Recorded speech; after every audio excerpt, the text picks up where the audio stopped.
be home for like the next 2 months anyway, and it's kind of nice not to have any social gatherings because I've just been focused on editing. So that's been like good, sadly. Good and bad. I mean, bad for the world, good for me. Yeah, you have an excuse to just like completely lay low. Yeah. I get it. It was a lot more work than I anticipated, as you already know anyway. A decade later. Yeah. All right, let's see. We're recording in Zoom, so I'm gonna go. So you pay attention to me going live. Oh wait. On essaie comme ça. Vas-y. Everyone should mute except Just gonna do one. Can you make sure everyone mutes?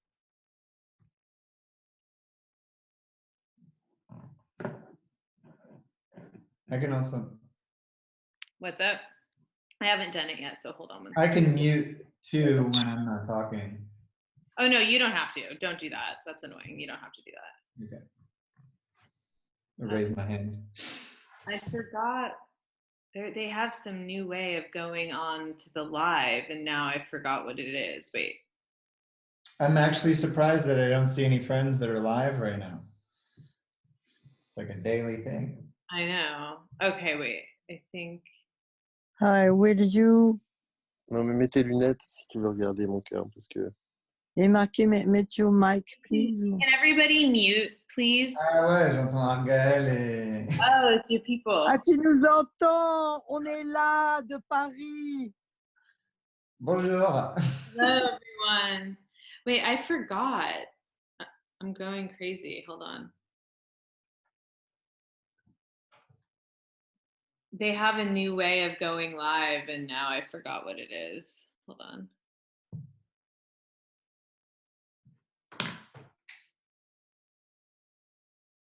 Hey, Lina. Yeah. Do you remember what Satya had me do last week? Because it's like a new thing that they... It might have been from profile. Sorry? From profile?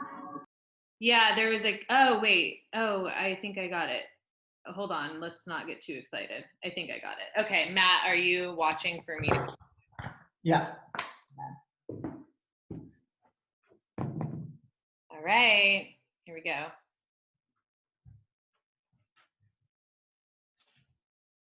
Checking connection now. I am now live. Okay. Ah, I see you. Okay. Ooh.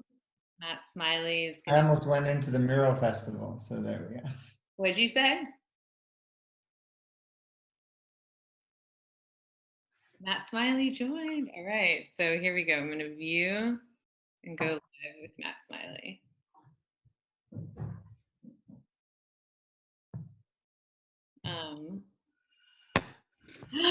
There you are. There we are. Okay. So now you can hear me in both places, right? Yeah. Okay. Sounds good. Perfect. Oh, yay. I'm so excited. Thank you for having me. Thank you for coming. So let's just kick it off with how you're doing in quarantine. Well, I think to begin, like quarantine for me personally has actually been pretty good because I've been on the road for a greater part of this whole past year, pretty much since last April, and just got home early March. And I was planning to be in the editing room. And so like in a filmic sense, I think usually we're also busy running around, going to people's screenings, going to art shows, which I love doing, and obviously seeing friends. So I think that component is tough because I think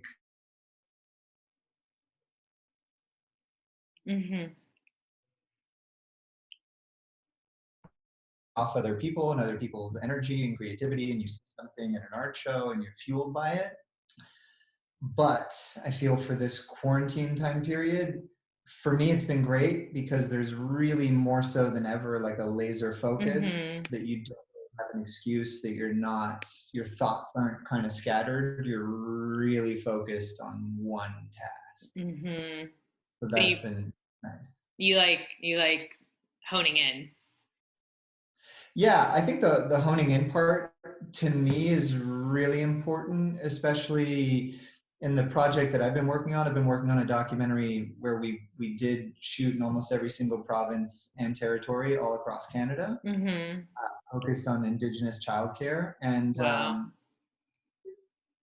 the thing for me though is that also being quarantined at home, being somebody who wants to go out and wants to help people or be active within the community, it is kind of tough to know that there's other people that are doing that and you know jobless to stay home. So a little bit. Yes, I understand that. That makes a lot of sense. So just so you know, we can kind of shift between looking at Instagram or Zoom, whatever, wherever you feel inspired. You've got friends joining on Instagram too.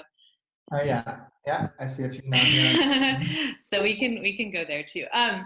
Okay, so backstory, how you and I connected. I don't know if you know this, but I was at the opening at the Mondrian. When was that? That was in January, late January last year. Last year. Okay. What was Yeah. the theme of that exhibit? The theme for that show was called Reset. Okay. Reset. And It's good. and honestly, what's weird is I just back and kind of looked at that because I've been conceptualizing some new ideas to come back with some art, and it's kind of funny that that is really where we did connect. And one thing for the Mondrian in particular, it was a hotel, or it still is. Obviously an iconic place, but it's somewhere where a lot of people, different likes from all likes of the world, always come in to rest, to recuperate, to feel kind of creative freedom, because I think whenever you're traveling, people always have these ideas. And the main thing was to have a fresh new year. Sadly, I think we've definitely changed our perceptions for 2020, but I think there's also some good things that have obviously come out of quarantine. But I think that whole idea of fresh new spirit and you know, fresh coat of paint, that was really the theme behind it, was really to make people happy and not be too obtrusive, especially in a lobby setting, where you have hundreds, if not thousands of people in a day, depending on if they have an event or not. That you, as an artist, you want to express yourself, but you also have to be cognizant of, like with filmmakers, your audience too. Absolutely. Well, I thought it was great. Like, I loved your energy there, and we didn't actually officially meet there. No. Which is funny. It was like this precursor, like foreshadowing kind of thing. Because I then later invited you to speak at a panel screening about, it was, I'm getting an echo, so sorry. I'm going to take one of these out. It's like making me distracted. Okay. So we had a screening last June at the Ace Hotel, the Downtown United Artists Theater. Such an And amazing setup, yeah. it was incredible. And Mary Pickford founded United Artists, and she was who the movie is about. And I really wanted to not just focus a panel on the movie. I wanted to bring artists together and kind of recall the original philosophy of United Artists, which is actually artists uniting. People forget that because it became such a big studio, but it was really about creative freedom and creative integrity, and artists connecting dots and themes and all of that. So can you kind of speak to what that means to you, artists uniting, and especially at this time? Because I noticed in your art, I wrote down a couple of those quotes that I had like pulled these art pieces that were made, you know, a couple years ago, but they're so like universal. It's like, sometimes the world is not that simple, or lose yourself in the moment now more than ever, your time is limited. You know, such universal themes. So artists uniting, and then also like, where were you at when you were making those pieces and bringing forth that actually wisdom? Yeah, and I think wisdom was definitely not the thing that I was leading off with. But I think to start off on our connection, which is also somewhat of a virtual one, we definitely have a very big mutual friend pool. And I know I had various friends in your film that you had been working on for years. So I had been hearing stories of various friends, including like Scott Hayes or Heath Freeman too, who was in your film, and just hearing all the work that kind of goes on in the background, and all those other friends through that web coming together and helping each other prepare for their roles, or seeing where they can kind of add their 2 cents, or hopefully it's more than 2 cents. I thought that element was pretty cool, and I think the other part was I was pretty shocked, but I think I always am a little bit shocked when people invite you places, especially. I think I've gotten pretty used to it over the years as far as like on an activism side, but it still is, I think, in every moment that somebody does reach out to you in terms of trying to continue a dialogue or push it forward, that I think that is, it's not something to be taken lightly. And I thought it was really impressive on a night that is focused on you and your creative endeavor, especially with your film, but your film really is about all these artists uniting, that it was really interesting to see that list of panelists and speakers that you really had there, and artists all sharing their idea. And I think that speaks also to your generosity, but it is really pushing forward that idea that you really want this collective experience. Absolutely. And with regards to like my artwork and foreshadowing what we might need or not need in this time period, I think the way I approach my artwork changes from one mood to the next, or I never really have like a set intention as to what I want to do in one particular painting or one series. Sometimes that comes through as you kind of evolve, because we did talk in the beginning of the conversation, where we did meet at the opening for Reset. But some of the pieces that you did mention as far as those quotes, a lot, I'd say 95% of what I'm writing on canvas is really automatic writings. And I think subconsciously not really knowing it, but it's more now in meeting a lot with people that have collected my work, or meeting a lot more gallerists all across the world, and trying to figure out where my dialogue works in certain places.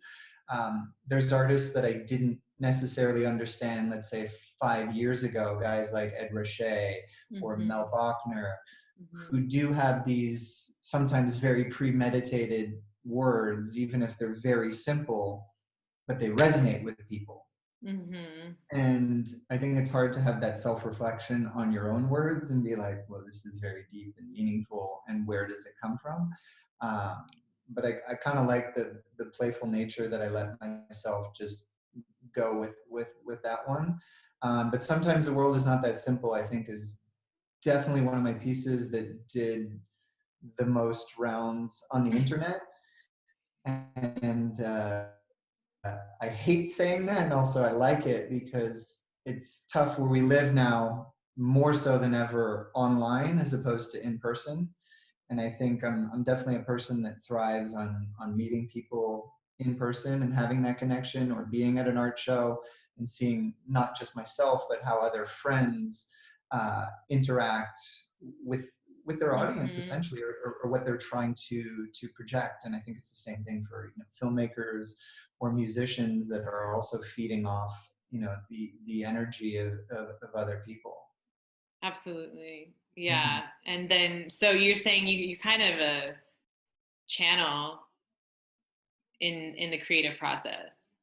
Yeah, I'd definitely say it's a channeling. And I think when you talk about artists uniting, one of the things that I think will be pretty painful for a lot of people in a lot of cities across the world is, to me, something that is not necessarily my primary motivating factor in terms of my inspiration for art, but just going to music shows. you know, and musicians have a great way of getting people together and feeling like kind of a collective feeling. And sometimes you can go to a music show, you might be tired and you're like, oh, let's do it. You get home late, but the next day you feel like you've gotten something, and it kind of gives you energy to create. And that's something that I'm curious to see how that affects not just myself and my work, but also that of some of my friends. Mm-hmm. Yeah, that's an interesting point you make about that exchange between artists just in experiencing each other's sort of creations in the space with the viewer, with the audience, and how is this virtual experience really shifting what that exchange is. You know, I've definitely been surprised to go to some ceremonies and things virtually and to see how palpable the energy was, because I wouldn't have expected that. I was always laying low with social media and stuff. This is all new to me, you know what I mean? So I'm very like, I want the theater, I want the sacredness of bodies together and that kind of ceremonial feeling that you get by walking through an art exhibit or going to a show, or there's something very magical that I didn't think could transfer over. And it's different, but it has its magic too, I feel like, oddly, you know. Yeah, I think there's a different sort of magic. I've definitely done a lot of workout videos where you're watching, you know, using a Nike app. I haven't really done any meditation areas, but that it is a very different human experience to not really be connecting with people. And I think this past year in particular, I probably traveled more than I ever have in my life in a certain sense, but really only within Canada when I was there. But all those experiences was also, you know, getting back to traditional roots, getting back to the earth and what it means, and listening and hearing people's stories of how, you know, natural habitat really affects you as a person. But it's just also in hearing a lot of very, very touching personal stories is that connection of just like a hug.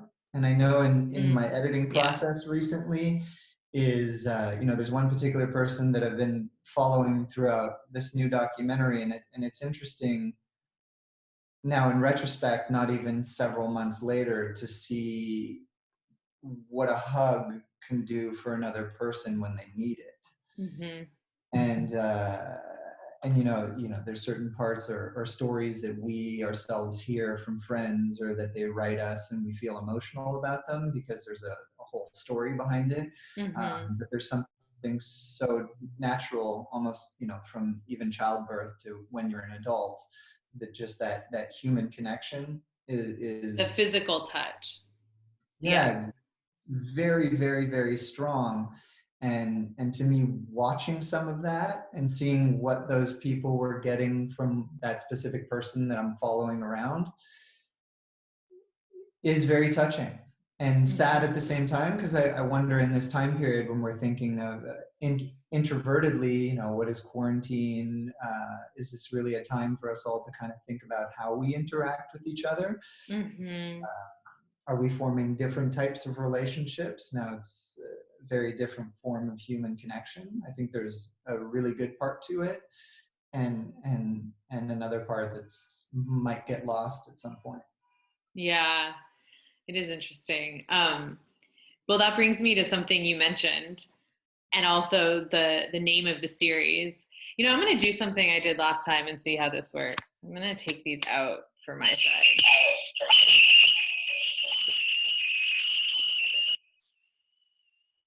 I can hear I you. can hear you, but not as well.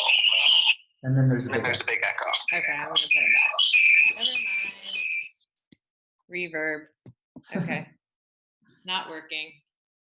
Always playing here. Okay. So Humanizing the Icon, which was like another, oh, this is better. Okay. another connection that you and I had is that, and actually, and Celio too, which I I'm do loving wanna, what he's doing, by the way. Sorry to cut you off, but I'm a big fan of his work too. yeah, his work is amazing. So for the people on Instagram, Celio Bordin. Oh, you don't have to come, Celio. Keep working. It's okay. Is doing this incredible live art, channeling the energy of our chat here in the Zoom room. So we'll end up posting it and sharing it with people that aren't seeing it. So yeah, humanizing the icon. After that Ace Hotel event with the Mary Pickford film where you spoke on the panel, we were invited to show the film in Venice, Italy at the Art Biennale, which was so interesting as a filmmaker to go into the art world. My film is considered avant-garde, experimental. The straight narrative industry folk have labeled it these things. And so it was really, really cool to transcend film and go into that kind of broader world where kind of anything goes. And I, with a group of artists, went over to Venice and curated this incredible exhibit called Humanizing the Icon. And you actually contributed a piece to that. Yeah, I forgot I did. Another connection we have. Yeah. Which was a piece about happiness. Mm-hmm. Yeah. So that was really powerful. And Humanizing the Icon started as like this question because Pickford was the first America's Sweetheart, the first movie icon, the first, yeah. And Canadian too. And Canadian. Yeah. And I had 2 artists from Montreal on this chat last week. Oh, awesome. So are you from Montreal? Yeah. I love Montreal so much. Yeah, it is a great city. It's such an incredible, it's like my favorite. But so yeah, Pickford being the first pop culture icon kind of became a portal for me in terms of this exploration of what is icon. And I ended up going into religious iconicism and, you know, back and back and back. What is image? What is projection? Icon's also like a button you push on your computer, right? And you kind of learn that it's symbolic just in all these different realms. And it became beyond human form to where is the system an icon that we're like subservient to? Is love an icon? And that's like really what we're seeking. So what do you think? Because whether you thought of these things before or not, you participated in the exhibit. And happiness is iconic, right? It's like this thing we want to attain. And we can't really touch it, but yet we can sometimes, or we don't know. Is it a state of being? Is it a mood? Like, what is happiness? And so it becomes this iconic thing, almost like larger than life, where you're like on this quest for it, you know? So I kind of got deep into the rabbit hole of icon, and a lot of people think of fame first, but it just went way beyond that. What do you, like, what does the word icon conjure for you? Now that I've kind of tangentially said all of those things. Yeah. In piggybacking off what you said, yes. You know, to me, icon kind of means a lot of different things. I think about when I was growing up, like my grandparents were artists, and my grandfather and great aunt and aunt as well in particular. And I think as artists, my grandfather in particular would always draw people's faces. So like thousands of drawings of him just drawing people's faces. And my early recollections of his work, but also hearing stories, was he was one of the last people to sketch Houdini. This is, okay, wait, Matt.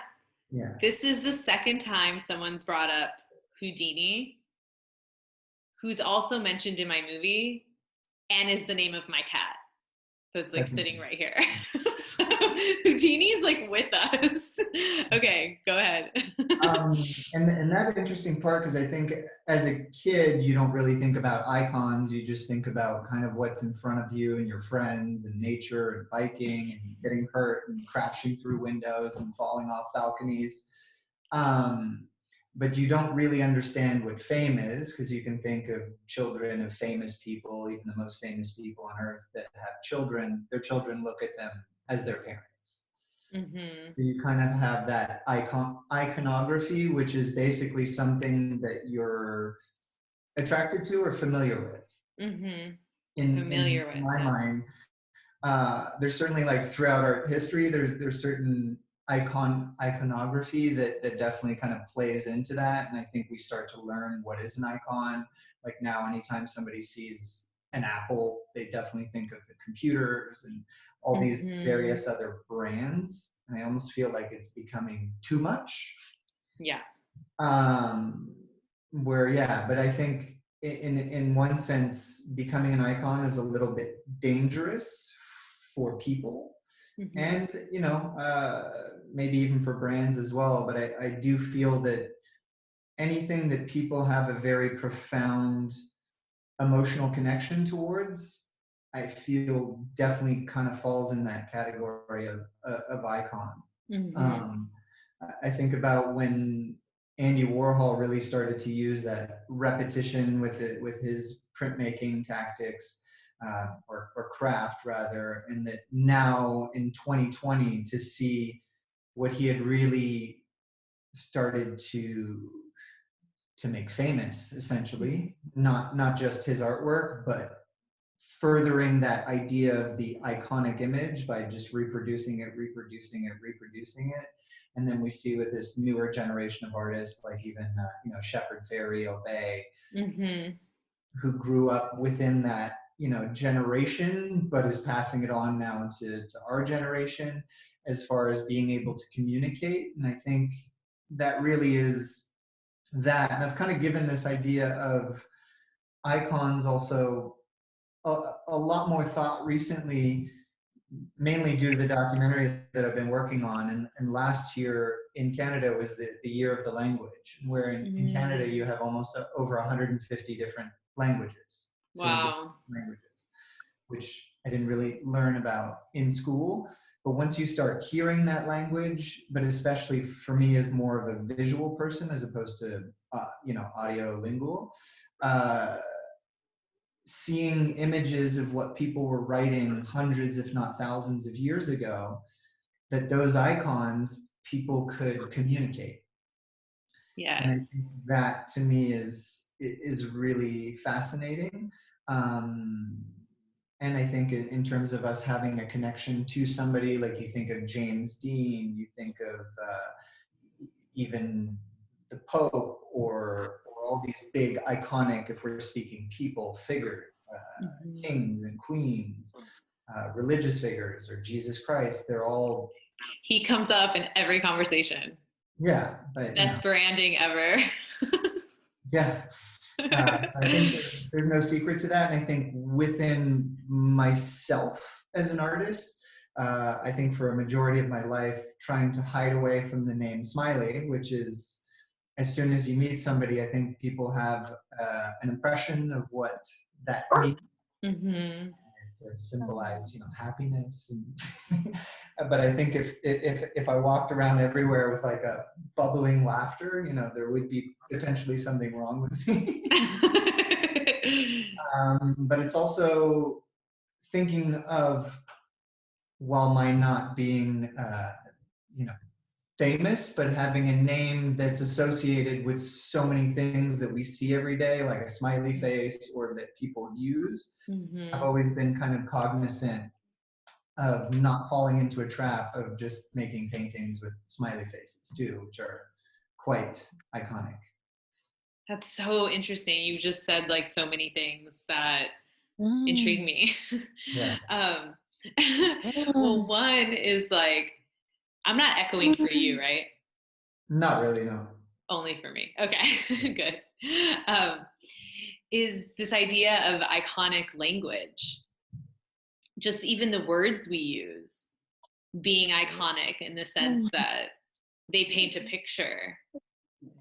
Anything that we say to someone conjures an image in their psyche, which may not be what the person saying it is even seeing or meaning, but it automatically becomes iconic in their psyche, which kind of makes sense in terms of how like religion would spread and these kind of iconic movements would happen through language.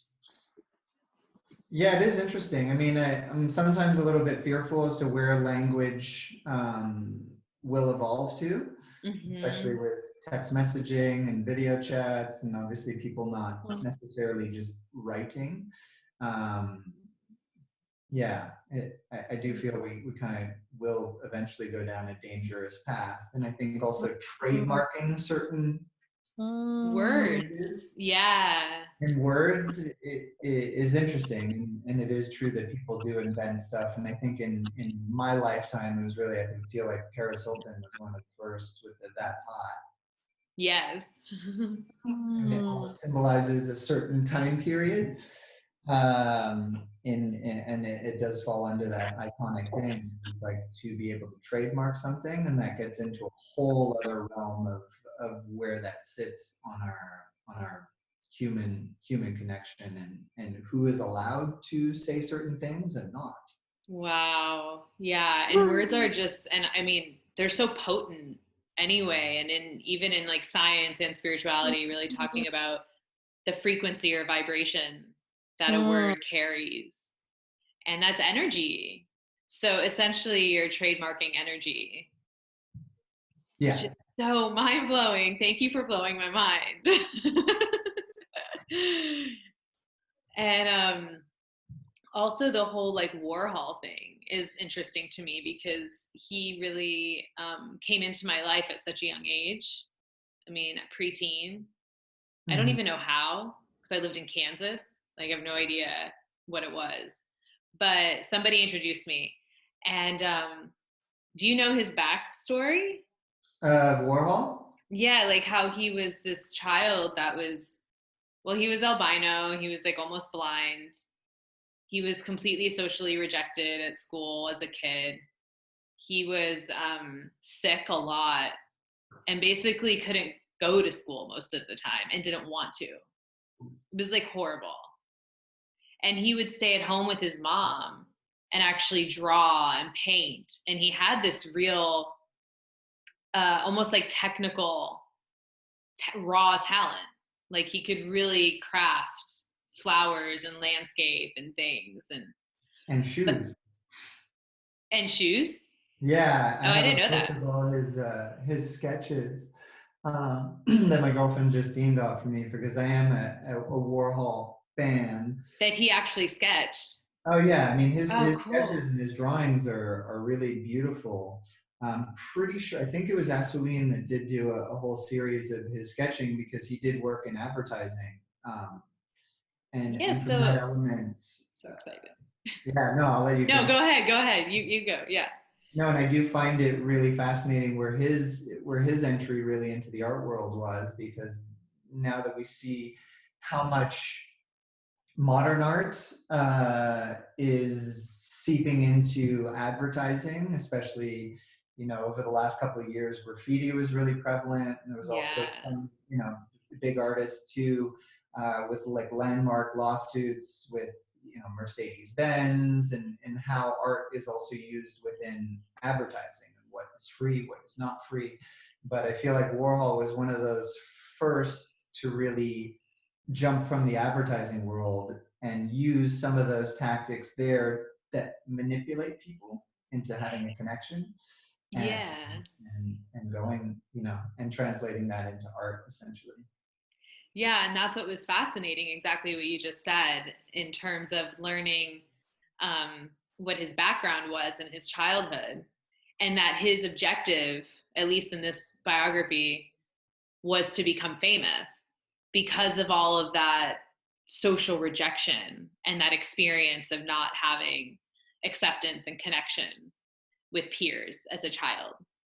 And so to become the art in and of himself, like he figured out how to make himself famous by taking what society, what the zeitgeist was offering at that moment, and replicating it, and like feeding people Marilyn Monroe and all these iconic images then made him the icon. But knowing that it came from this place of like looking for love and connection was really, really eye-opening for me. It really was eye-opening to kind of see that his iconicism really came from that place of seeking love and acceptance and community. Yeah, well, I think there's always the first goal is probably that communication is lacking somebody to communicate with, or somebody that understands the person or the artist. And I think also with a lot of actors, I don't think anybody ever really sets out to be famous. I think he did. But he definitely, you know, was very conscious of it, and I think the point was definitely proven for sure. Yeah, and I succeeded. And yeah, I did work on a project years ago with a woman that I adore, a woman called Catherine O'Sullivan, and she did a documentary project called Andy Warhol's Factory People. And it was all interviewing some of those old factory people, you know, alliances, including like Mary Warnoff, who was one of his original Warhol superstars. And it just is interesting that not only did he want to make himself famous, you know, he was responsible for pushing and creating that for other people as well. Absolutely. Even to the point where there's a term, it's Warholian. You know, I worked with David LaChapelle at one point, and we were friends like back in the day. And people would call him Warholian. Yeah. You know, because he was really pushing the zeitgeist too, and also turning fame on its head in a way by putting celebrities into these bizarre scenarios, and just what was going on in his head and having first access to that. I love his work. I'm a huge fan of it. Yeah. Yeah, it's wild, right? Oh, yeah, and especially in New York at what's the bar called in the hotel? I forget. Rose Bar? Is it Rose Bar? Oh yeah, Rose Bar. Yeah. Rose Bar, and he's got the 2 or 4 images there, but it's kind of an interesting place because there's so many different characters, from Wall Street bankers to writers, poets, artists, anybody, you know, and his work provokes a response, and I do find that really interesting, and definitely does play on that fame factor as well. Yeah, and it's just like shifting the paradigm and raising the question of the line between art and life. Yeah. And I guess this is the next question really is like, does the human being have anything to do with their own so-called iconicism? Like, do you find that it's even connected, or they're sort of representing like archetype? I think we're in an interesting time period, and it's funny that we're on Zoom, we're on Instagram. God knows where this conversation will end up, if anywhere. Definitely on our YouTube channel. You know, on YouTube. Subscribe, people. One thing is going from all these various different platforms to now, obviously, TikTok being something that is huge, and especially people who historically would not have a huge amount of connection with other humans just outside of their community or outside of their city, to be able to reach thousands, if not millions of people. You know, one of the most fascinating things to me, especially in working with youths over the past year, is how much of a connection they have with people all over the world. And you can be in the Arctic, you can be in any other place, you can be in Italy. Yes. And really find a connection with people. And that to me, I think is kind of fascinating, but I think also is demystifying a lot of that becoming iconic. And I think it's people are starting to just see each other on an equal playing ground, which I think is good, because I think even for me, starting in film mostly and moving into artwork, regardless of the medium that you find yourself within art, and even probably in business, and business people kind of want to one up each other. But also we are finding, and especially even with quarantine, is coming together and finding common ground where there's always room for the other to inspire the other and not necessarily push them back down. That I feel like having all this access for us to be on an even playing field, that Tom Cruise can have just as much power as anybody in any random place on earth, Mm-hmm. putting themselves live on Instagram or on TikTok, that they can reach the exact same amount of people and affect the same amount of people. That I think it does kind of even that playing field, and it kind of changes our perception of what is, you know, icons and fame. And Yeah, and that's the humanizing part in humanizing the icon. yeah, What you're talking about is evening that field. And also what I'm so fascinated with is what people are seeking in that idolization, and helping that lens to sort of turn to where people see that they have that their own superpower to unlock. And leadership is important and inspiration is important in all directions. But this idea of like self-realization, I think is a big part of deconstructing iconicism, you know, because the icon, I believe, lives inside, and you can only really see what you carry, you know. yeah. Well, it's That makes sense. interesting because in every lifetime, and I love the way you've kind of phrased that, but within different generations lifetime, there's certain people or leaders, which is, you know, kind of the word that you've used, is there's certain people that do take a natural lead, and there are natural leaders. Is it something that's built? That's something I haven't quite discovered, you know, in my lifetime. But you take any group of 15, 20 people together, people start to find where they feel most comfortable, whether they want to sit more on the sidelines, or if it's a sports analogy, which position they want to play. That sometimes, you know, great leaders are really hard, you know, few and far between, but when they do arise, it is interesting that a large number of people can kind of pool together. And I think that's also interesting right now, kind of deconstructing that idea of the icon, of what we've been talking about, is now that we're all kind of confined to our computer screens and trying to refigure out how to interact with each other, is how you source your information, your friends, how you go about your day, and what is right, what is wrong. It's it's very tough. Yeah, and also I agree with you about leadership, and that's why it's also like interesting to distinguish between icon and leader, because a natural leader doesn't necessarily become iconic, and a person that's not a leader, that doesn't mean that they don't still carry those qualities of this like radiance or whatever. Each person, I believe, has their own like unique kind of alchemy, or their own like gift, their own combination of qualities and elements that combine to make who they are.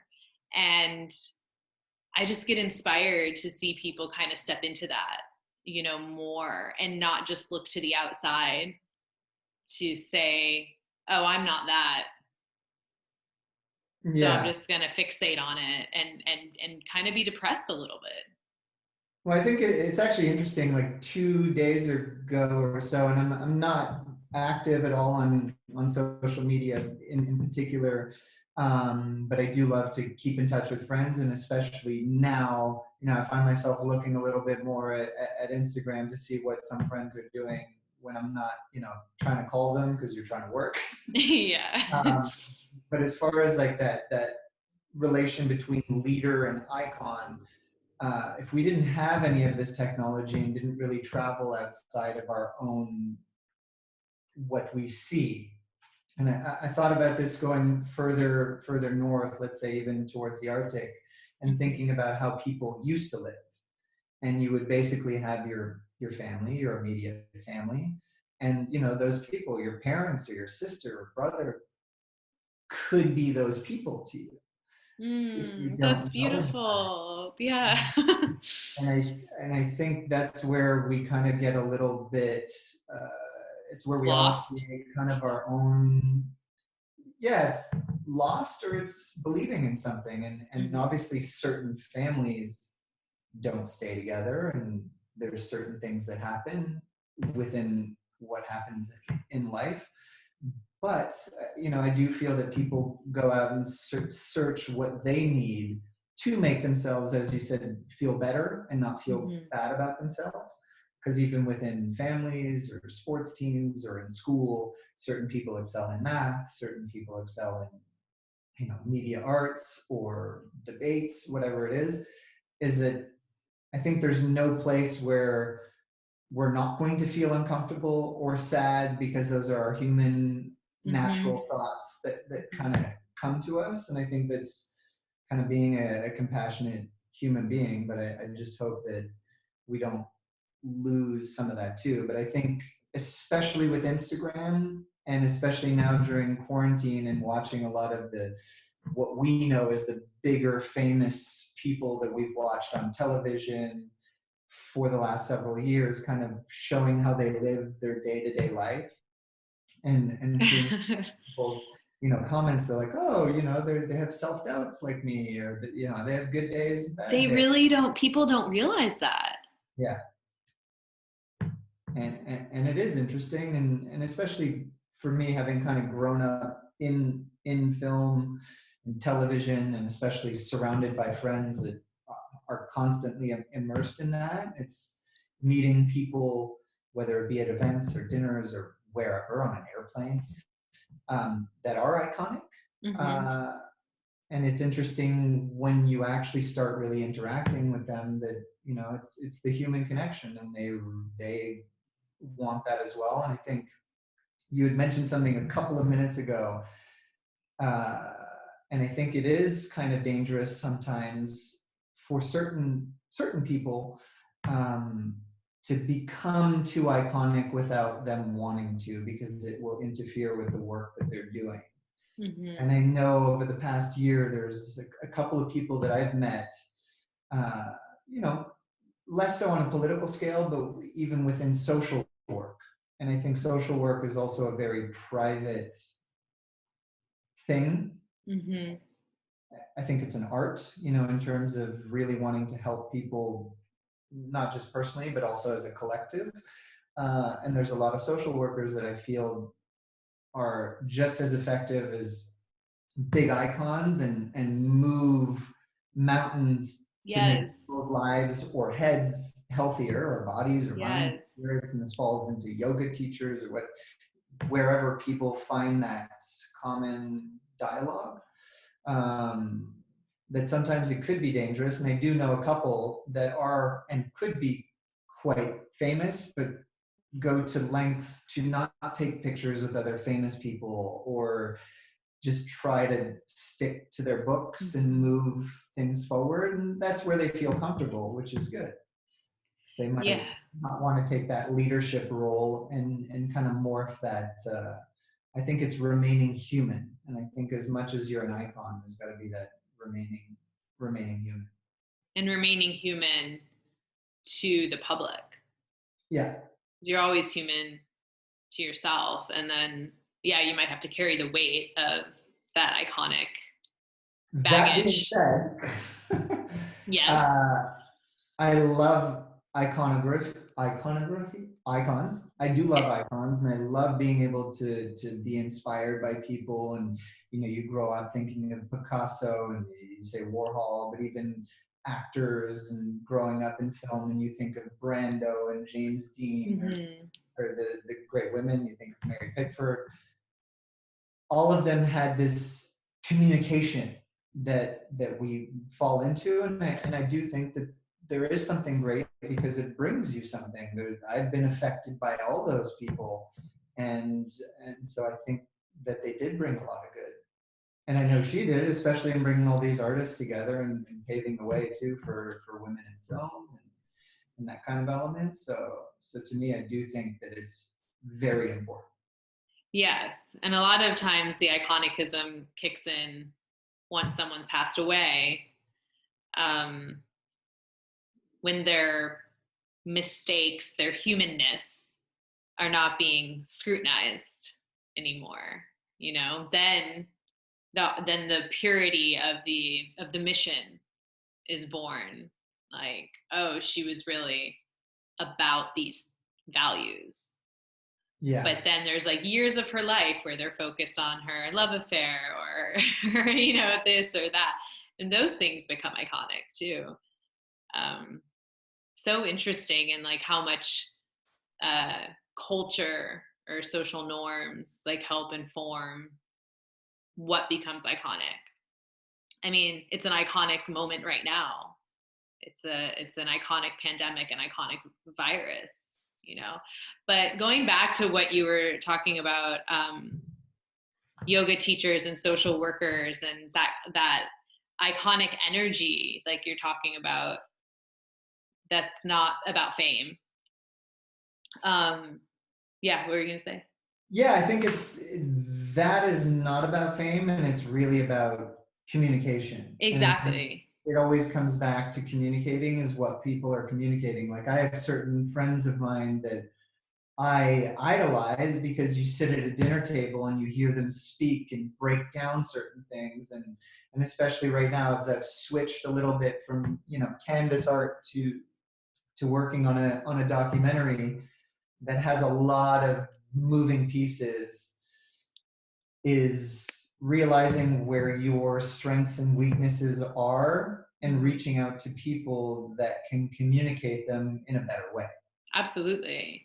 Better in a different way, and in a way that can reach more people and that are much more structured. Like for me, I think my brain's always going in 15 different directions, where I know if I need to zero in on a thought, there's certain people in my life that I've met over, you know, the last 25 or so years, is that I respect the way their mind works to break things down. I think that collective working is great. Absolutely. We're all like pieces of a puzzle. Yeah. Can you tell us what your documentary is, or is that secret? I mean, yeah, the main focus of the documentary is basically on Indigenous child and family services, but I say that as a general basis. You know, the film's been definitely well over a year in the making, in the shooting of it. But there is really very much a focus on, you know, foster care and kids in care. But what that does is there's so many tentacles to that, and it really does all fall down to communication. And So good. and for me, who's, you know, never been particularly fond of looking back, and you always want to look forward, is in discovering more so. I've always been, definitely over the last couple of years, very passionate about Indigenous issues. And, you know, one of my big ones that we definitely spoke about during your film screening at the panel afterwards was the missing and murdered women. Missing women and girls, is starting to learn the history and coming from those tragedies, but also just starting to backtrack of why certain people end up in certain places, and kind of taking accountability for where we currently sit in every sense of the word. Because there's, you know, I've been focused on Canada because that's what I know, even though I've lived here for almost 20 years in the States. But every country has kind of like their issues, but is always turning back and looking at the kids, and kind of reverting back to our icons again. And the parents look, you know, kids looking at the parents or their relatives or their friends when they're growing up, is kind of what we're giving them. So it's trying to figure out how you can give everybody the tools that they need to actually be happy and to fulfill their dreams, really. Yes.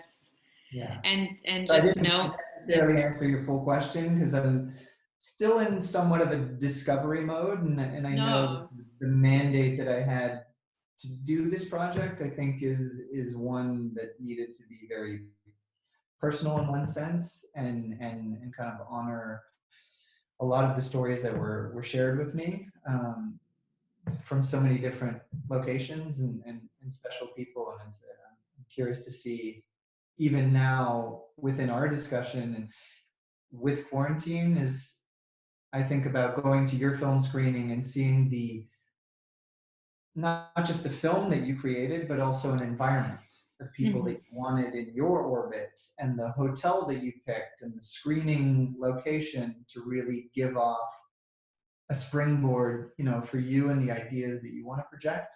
That I think is important for film. And while I love Netflix and I love all these the streaming elements, I hope that our collective, not just for film, but for music and all these other creative and even speeches outside of any creativity, but in science or whatever, that we can enjoy those together. I agree with you. I'm with you. And I think we will. I have a good feeling. Okay, before we go, what is your definition, which sounds so academic, but it doesn't need to feel that way, of the word artist? And do you think everyone's an artist as they design their reality? Or how do you define artist? I think absolutely. The answer is, I think everybody is an artist. I think we all inherently have different talents. But I think anything that anybody does is artistic. And I think, being from the film, television, art, media arts, we're kind of a little bit in a bubble. And I think everybody else in their own realms are in their bubbles. Like all my friends who are doctors or nurses or lawyers. If you're a lawyer, you have to be 100% immersed in everything that you do. But I think there is a mastery and an artistry to being a lawyer.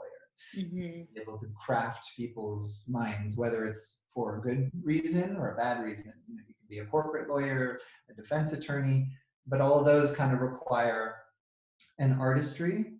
And I think that artistry comes down to, for me, the biggest lessons that I've learned, especially with certain curators that I've spoken to over the last couple of years, as it relates to me, is what are you communicating?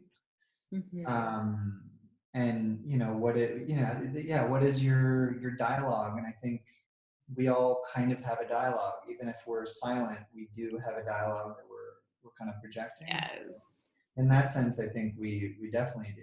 And I think we're seeing it right now, not just with the doctors and medical practitioners. It's industries at large are working their own artistry to figure out how we can move forward, save ourselves, and especially, our elders too. That's so well said. So beautiful. Have you been keeping up with Indigenous wisdom in terms of those that have sort of known about this time coming, in terms of a big shift in our ecosystem and our species? I say yes and no. I mean, obviously, I'm somebody, I love reading. I love digesting information. And obviously, over the last couple of years, I've been fortunate enough to be in contact with a lot of people, not just older, but even, in the last couple of months, even people that are younger than me that share their wisdom with you of how they kind of see the world. And especially with what we're supposed to do. But I think I always try to look at it as like a blank canvas, essentially. I never try to take one thing at face value. And I think that's been one of the biggest lessons. And I think it's tough for us too, where we're so bombarded with information. Yes. And in various parts of the world, we have a very 50-50 divide, not just politically, but in terms of what people like. And even if it's to break it down to a pop culture gossip column kind of thing, is just projecting a guy or a girl, famous or not, and having people kind of judge that is an interesting time period to live in. But I think as far as like the wisdom of the earth, out of everybody that I've heard, it's tough to make a decision. Do you plant more trees? Do you take some away? Are we completely polluting our waters? Are we not? Are we doing the right thing with solar power? Is there a bad thing? It's tough, but I try to soak it all in. And I think in the end, even people who have way different views than I myself do, their reasoning is there. So it's always trying to understand where they're coming from. Sure. And I think that that's where intuition comes in. And I'm really into just like the vibration of our own energetic field, because all that information is so interesting and empowering and overwhelming.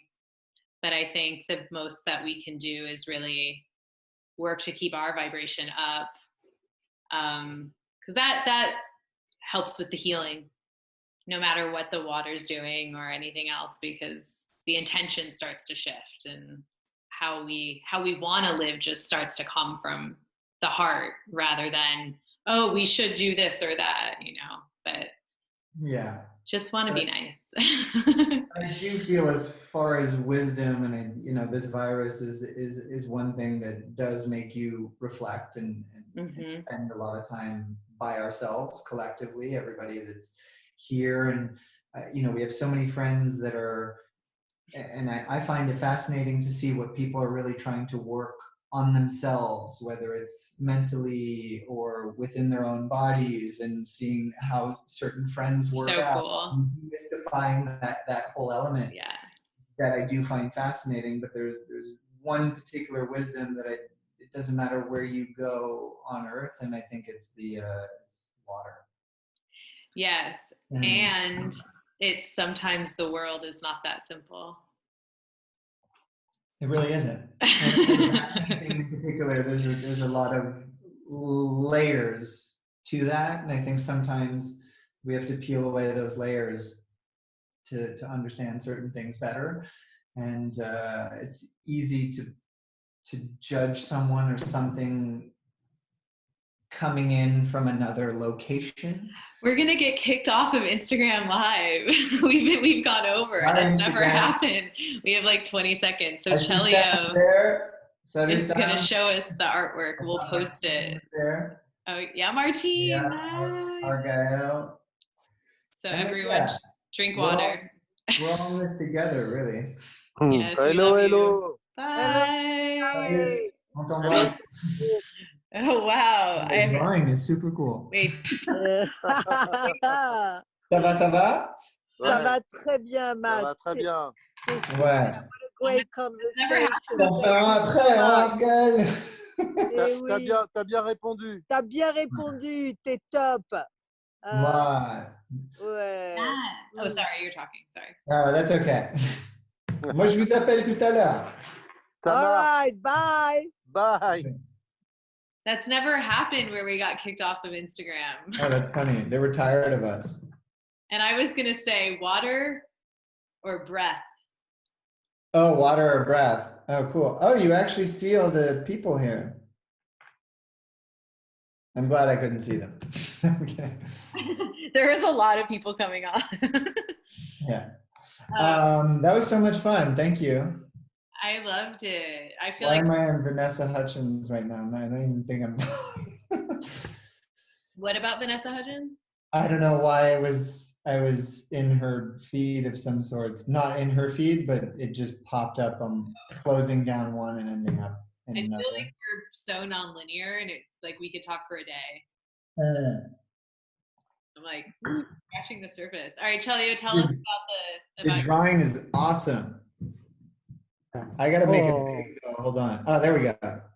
Hi, Matt. Hi, Jennifer. Jennifer, you are amazing. Matt, thank you, because I perception, because very, very it's becoming a very beautiful thing. Yes, I'm surprised too.